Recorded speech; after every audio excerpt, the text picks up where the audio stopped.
بسم الله الرحمن الرحيم إن الحمد لله والصلاة والسلام على رسول الله وعلى آله وصحبه ومن والاه أما بعد শুরু হচ্ছে রমাদান বিষয়ক আলোচনার 30তম আসর মাসের সমাপ্তি প্রসঙ্গে সমস্ত প্রশংসা সে মহান আল্লাহ রাব্বুল ইজ্জত ওয়াল জালালের, যিনি মহাদানশীল, মহিমাময় ও পরম দয়ালু। তিনি প্রত্যেক বস্তু সৃষ্টি করেছেন এবং তাকে যথাযথ পরিমাপে নির্ধারণ করেছেন। তিনি শরীয়ত অবতীর্ণ করেছেন এবং তা সহজ করে দিয়েছেন। তিনি প্রজ্ঞাময়, সর্বজ্ঞ। তিনি সৃষ্টির সূচনা করেছেন এবং তার পরিসমাপ্তি ঘটাবেন। তিনি গ্রহ নক্ষত্রকে সঞ্চালিত করেন ও প্রবাহমান রাখেন, আর সূর্য ভ্রমণ করে তার নির্দিষ্ট পথে। এটা মহাপরাক্রমশালী সর্বজ্ঞ আল্লাহ রাব্বুল আলামিনের নির্ধারণ। আর চাঁদের জন্য আমি নির্ধারণ করে দিয়েছি মানজিল সমূহ। অবশেষে সেটি খেজুরের শুষ্ক পুরাতন শাখার মতো হয়ে যায়। সূর্যের জন্য সম্ভব নয় চাঁদের নাগাল পাওয়া, আর রাতের জন্য সম্ভব নয় দিনকে অতিক্রম করা। আর প্রত্যেকেই কক্ষপথে ভেসে বেড়ায়। আমি তার প্রশংসা করি তার অনুগ্রহ হেদায়তের জন্য, আর আমি তার কৃতজ্ঞতা আদায় করি তার দান ও অনুদানের জন্য। আমি সাক্ষ্য দিচ্ছি যে তিনি ছাড়া কোনো সত্য ইলাহ নেই। তিনি মহান, সর্বোচ্চ মর্যাদার অধিকারী। তিনি প্রথম, তার আগে কিছু নেই। তিনি শেষ, তার পরে কিছু নেই। তিনি প্রকাশ্য, তার ঊর্ধ্বে কিছু নেই। তিনি গোপন, তার চেয়ে নিকট আর কিছু নেই। তিনি সর্ববিষয়ে সর্বজ্ঞ। আমি সাক্ষ্য দিচ্ছি যে মুহাম্মদ সাল্লাল্লাহু তাআলা আলাইহি ওয়াসাল্লাম তার বান্দা ও প্রেরিতদের মধ্যে সর্বশ্রেষ্ঠ মনোনীত রাসূল। আল্লাহ রব্বুল ইজ্জত ওয়াল জালাল তার উপর শান্তি ও রহমত বর্ষণ করুন। তার সাহাবী আবু বকর, উমর, উসমান, আলী রিদওয়ানুল্লাহি তাআলা আলাইহিম সহ কিয়ামত পর্যন্ত পথের প্রতীক যারা আসবে সকলের উপর আল্লাহ রহম করুন। হে আমার ভাইসব, রমাদান মাসের বিদায় ঘনিয়ে এসেছে। তার প্রস্থান সন্নিকটে। এ মাস আপনাদের পক্ষে অথবা বিপক্ষে সাক্ষী দেবে। আপনারা এ মাসে যে আমল জমা রেখেছেন তার ভিত্তিতে। সুতরাং যে ব্যক্তি এতে সৎকর্ম অর্পণ করেছে, অতএব যে ব্যক্তি এতে সৎকর্ম সঞ্চয় করেছে, সে যেন এজন্য আল্লাহর প্রশংসা করে উত্তম প্রতিদানের সুসংবাদে আনন্দিত হয়। নিশ্চয় আল্লাহ সৎকর্মশীলদের প্রতিদান বিনষ্ট করবেন না। আর যে ব্যক্তি এতে মন্দ কাজ সঞ্চয় করেছে, সে যেন তার রবের কাছে খাঁটি তওবা করে। নিশ্চয়ই আল্লাহ তওবাকারীদের তওবা কবুল করেন। নিশ্চয় আল্লাহ রাব্বুল আলামিন আপনাদের জন্য মাসের সমাপ্তিতে এমন কিছু ইবাদত বিধান দিয়েছেন যা আপনাদেরকে আল্লাহর আরও সন্নিকটে নিয়ে যায়, আপনাদের ঈমানকে আরও শক্তিশালী করে এবং আপনাদের আমলনামায় নেকি বৃদ্ধি করে। তিনি আপনাদের জন্য সাদকাতুল ফিতর নির্ধারণ করেছেন। এ বিষয়ে পূর্বে বিস্তারিত আলোচনা হয়েছে। আর তিনি আপনাদের জন্য নির্ধারণ করেছেন ঈদুল ফিতরের রাত সূর্যাস্ত থেকে ঈদের সালাত পর্যন্ত তাকবীর পাঠ করা। আল্লাহ জাল্লা ফিউলা বলেন, আর যাতে তোমরা সংখ্যা পূরণ করো এবং তিনি তোমাদেরকে যে হেদায়ত দিয়েছেন তার জন্য আল্লাহর বড়ত্ব ঘোষণা করে এবং যাতে তোমরা শুকর করো। এর পদ্ধতি হলো এভাবে যে আল্লাহু আকবার, আল্লাহু আকবার, লা ইলাহা ইল্লাল্লাহু, আল্লাহু আকবার, আল্লাহু আকবার, ওয়ালিল্লাহিল হামদ। পুরুষদের জন্য সুন্নত হলো মসজিদে, বাজারে, ঘরে উচ্চস্বরে তাকবীর বলা। এটি তারা করবে আল্লাহর মহিমা ঘোষণা, তার ইবাদতের প্রকাশ, তার শুকরিয়া আদায়ের উদ্দেশ্যে। আর নারীরা নিম্ন স্বরে বলবে, কারণ তাদের আচ্ছাদন সংযত রাখার নির্দেশ দেওয়া হয়েছে। মানুষের অবস্থা কতই না সুন্দর যখন তারা তাদের সিয়ামের মাস সমাপ্তির সময় সর্বত্র আল্লাহর মহিমা ঘোষণা করে তাকবীর, আল্লাহু আকবার বলা, তাহমিদ, আলহামদুলিল্লাহ বলা, তাহলিল, লা ইলাহা ইল্লাল্লাহ বলা, আকাশ বাতাস মুখরিত করে তারা আল্লাহর রহমতের আশা করে এবং শাস্তিকে ভয় করে। আর আল্লাহ সুবহানাহু ওয়া তাআলা তার বান্দাদের জন্য ঈদের দিন ঈদের সালাত নির্ধারণ করেছেন। এটি মহান আল্লাহর স্মরণের পূর্ণতার অংশ। রাসূল আকরাম সাল্লাল্লাহু তাআলা আলাইহি ওয়াসাল্লাম তার উম্মতের পুরুষ ও নারীকে উভয়কে আদেশ দিয়েছেন। তার আদেশ মান্য করা ফরজ। যেমনটি আল্লাহ তাআলার বাণী, হে ঈমানদারগণ, তোমরা আল্লাহর আনুগত্য করো, রাসূলের আনুগত্য করো, আর তোমাদের আমল সমূহ নষ্ট করো না। নবী করিম সাল্লাল্লাহু আলাইহি ওয়াসাল্লাম নারীদেরকেও ঈদের সালাতে বের হওয়ার নির্দেশ দিয়েছেন, যদিও এ সালাত ব্যতীত অন্যান্য ক্ষেত্রে তাদের জন্য ঘরের অবস্থান করাই উত্তম। এটি এ সালাতের গুরুত্ব ও জোরালো নির্দেশের প্রমাণ। উম্মে আতিয়া রাদিয়াল্লাহু তাআলা আনহা বলেন, রাসূল সাল্লাল্লাহু আলাইহি ওয়াসাল্লাম আদেশ করেছেন আমরা যেন মহিলাদেরকে ঈদুল ফিতর ও ঈদুল আজহার দিকে বের করে দেই। যুবক, ঋতুবর্তী মহিলা ও গৃহবাসিনী সকলেই, তবে ঋতুমতী নারীরা সালাত আদায় থেকে দূরে থাকবে, কিন্তু তারা কল্যাণ ও মুসলিমদের দোয়ায় অংশগ্রহণ করবে। আমি বললাম, হে আল্লাহর রসুল, আমাদের কারো কারো জিলবাব, গাউন, চাদর নেই। তিনি বললেন, তার বোন যেন তাকে নিজের জিলবাব থেকে পরিয়ে দেয়। জিলবাব হলো এমন একটি পোশাক যা দিয়ে নারী নিজেকে আবৃত করে। এটি আবায়ার ন্যায় এক ধরনের বহিরাবরণ। আর সুন্নত হলো ঈদ উল ফিতরের দিন সালাতে বের হওয়ার আগে ভেজুর সংখ্যক খেজুর খাওয়া, 3টি 5টি বা তার চেয়ে বেশি, তবে ভেজুর সংখ্যায় শেষ করবে। আনাস ইবনে মালিক রাদিয়াল্লাহু তাআলা আনহু বলেন, নবী করিম সাল্লাল্লাহু আলাইহি ওয়াসাল্লাম ঈদ উল ফিতরের দিন খেজুর না খেয়ে বের হতেন না, আর তিনি তা ভেজুর সংখ্যায় খেতেন। আর কোনো উজর, যেমন অক্ষমতা বা দূরত্ব না থাকলে পায়ে হেঁটে বের হওয়া সুন্নত, বাহনে আরোহণ নয়। আলী ইবনে আবি তালেব রাদিয়াল্লাহু তাআলা আনহু বলেন, সুন্নত হলো ঈদের জন্য পায়ে হেঁটে বের হওয়া।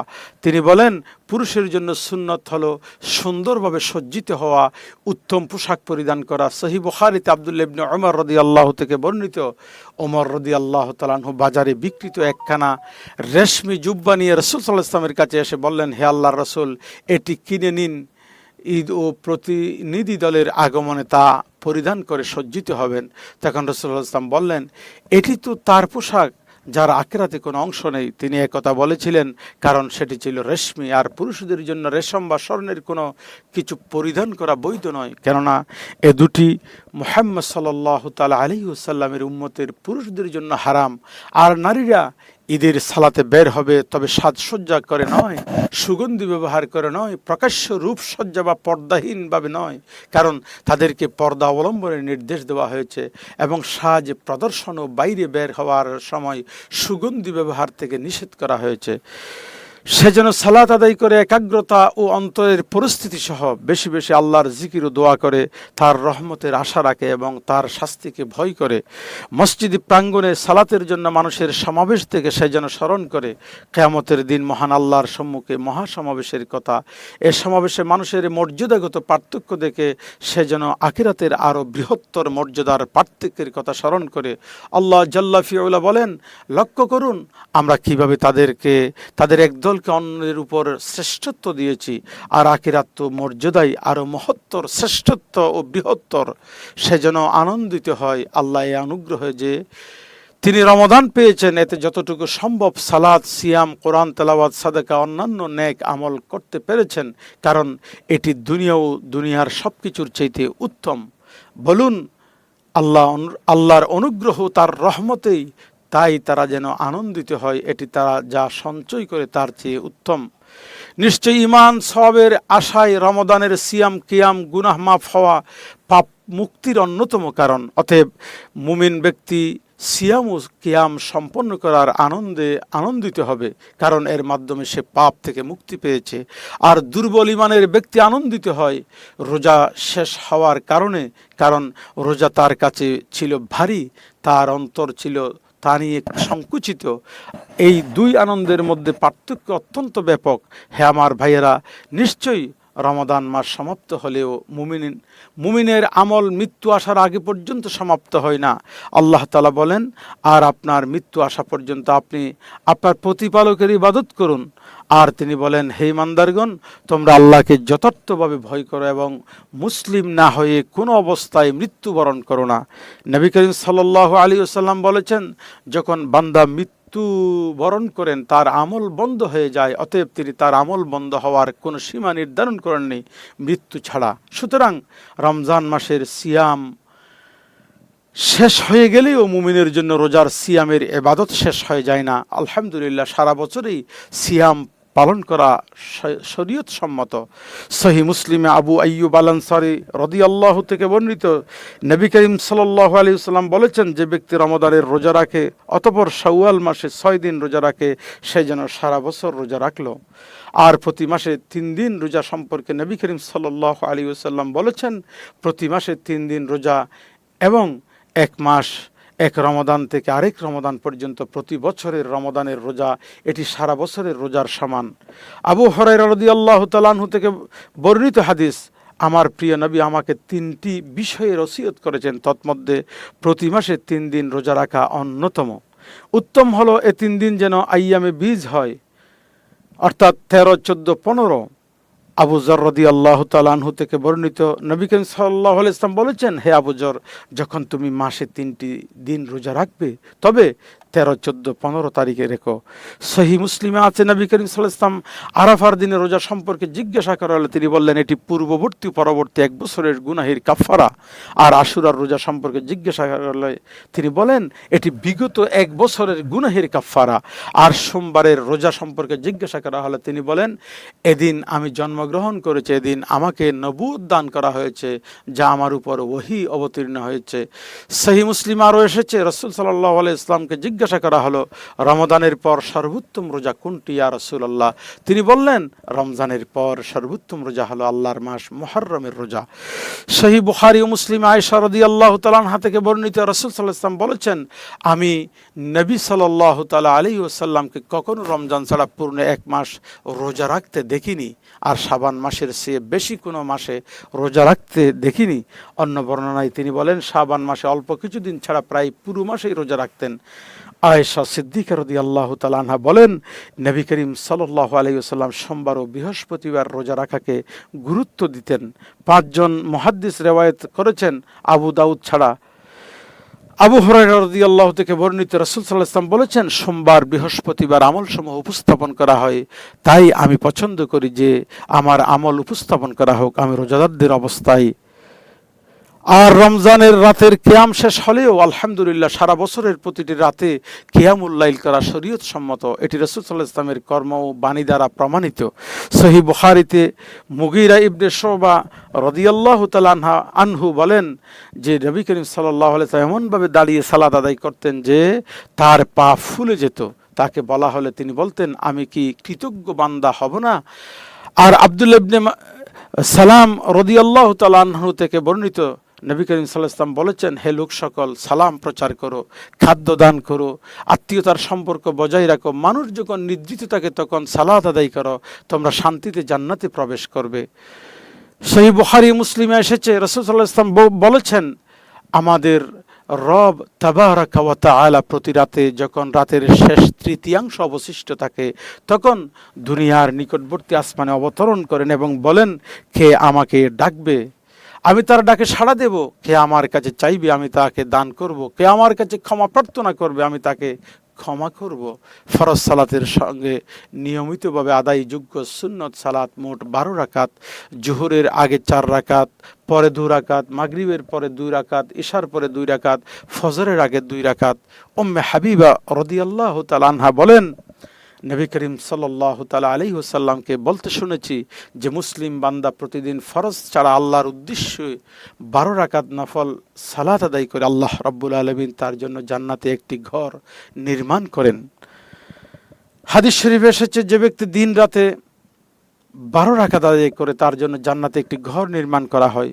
5 ওয়াক্ত সালাতের পর জিকির করা, এ ব্যাপারে আল্লাহ তার কিতাবে নির্দেশ দিয়েছেন, রাসূল সাল্লাল্লাহু আলাইহি ওয়াসাল্লাম তাতে উৎসাহিত করেছেন।